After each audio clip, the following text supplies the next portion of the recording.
তিন জিনিসের দিকে তাকালেই সওয়াব। কয় জিনিস? জোরে বলেন। এক নাম্বার আন-নাযার ইলাল মুসহাফ, কোরআনের দিকে তাকালেই সওয়াব, পড়া লাগবে না, পড়লে তো সওয়াব আছে, তাকানো মাত্রই।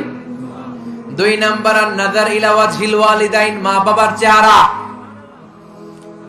মা বাবার খেদমত করলে তো সওয়াব আছেই, টাকা দিলে তো সওয়াব আছেই, কিন্তু মা বাবার চেহারার নজরের দিকে যদি রহমতের নজরে একবার তাকান, একটা কবুল হজ করলে যেই সওয়াব, ওই সওয়াব আমল নামাই দিবে কে?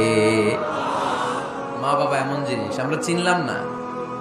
আমরা পীর সাহেবের দরবারে লাউ নিয়ে যাই আর গান গাই, সাদের লাউ বানাইলে মোরে আগা খাইলাম, ডগা খাইলাম, খাইলাম না ডুগডুগি না।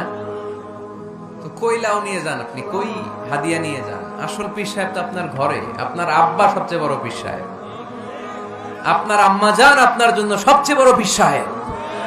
গোটা বিশ্বের সব পীর সাহেব যদি 50 বার করে কোরআন খতম দিয়ে এক গ্লাস পানির মধ্যে ফু দেয়, আর আপনার আব্বা শুধু বিসমিল্লাহ বলে যদি এক গ্লাসের পানিতে ফু দেয়, ওই গ্লাসের পানির ফুটা আল্লাহর কাছে কবুল হয়ে যাবে।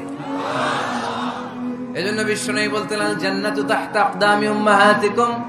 ও দুনিয়ার মানুষেরা শোনো, দুনিয়ার পুরুষ মানুষদের পায়ের নিচে থাকে জুতা, জুতার নিচে থাকে বালু আর মাটি, আর দুনিয়ার বুকে এক একটা মায়ের পায়ের নিচে থাকে তার সন্তানদের জান্নাত।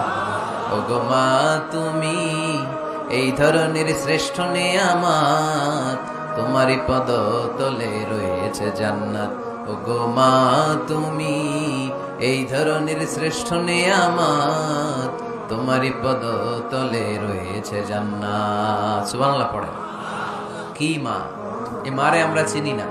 লাউ কাতা'তা জিলদাক, তোমার গায়ের চামড়া কেটেও যদি মাকে জুতো বানিয়ে দাও, ওই যে ছোটবেলায় দুধ খাইছিলা, এক ঢোক দুধের শোধ আদায় হবে না।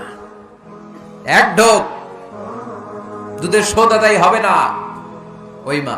3 বার বললেন আল্লাহ রাসূল এই মায়ের কথা। কয়বার? আল্লাহ হাবিব বললেন মা মা মা, তারপরে মা কয়বার? বাবা কয়বার?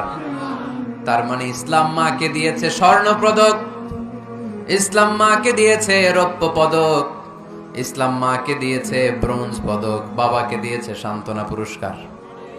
ঠিক কিনা? 3 বার যদি মা হয়, একবার যদি বাবা হয়, তাহলে স্বর্ণ পদক কে? রৌপ্য পদক, ব্রোঞ্জ পদক, সান্ত্বনা পুরস্কার। সুবহানাল্লাহ কইতে বললেন না? ওই মায়ের চেহারার দিকে যদি রহমতের নজরে একবার তাকান, কবুল হজের সওয়াব আছে না নাই? তাহলে 1 নাম্বার কোরআনের দিকে নজর করলে সওয়াব, 2 নাম্বার মা বাবার চেহারার দিকে নজর করলে সওয়াব, 3 নাম্বার আল্লাহর কাবা ঘরের গিলাফের দিকে যখন নজর করে তাকাবেন, 20টা রহমত নাজিল করবে কে?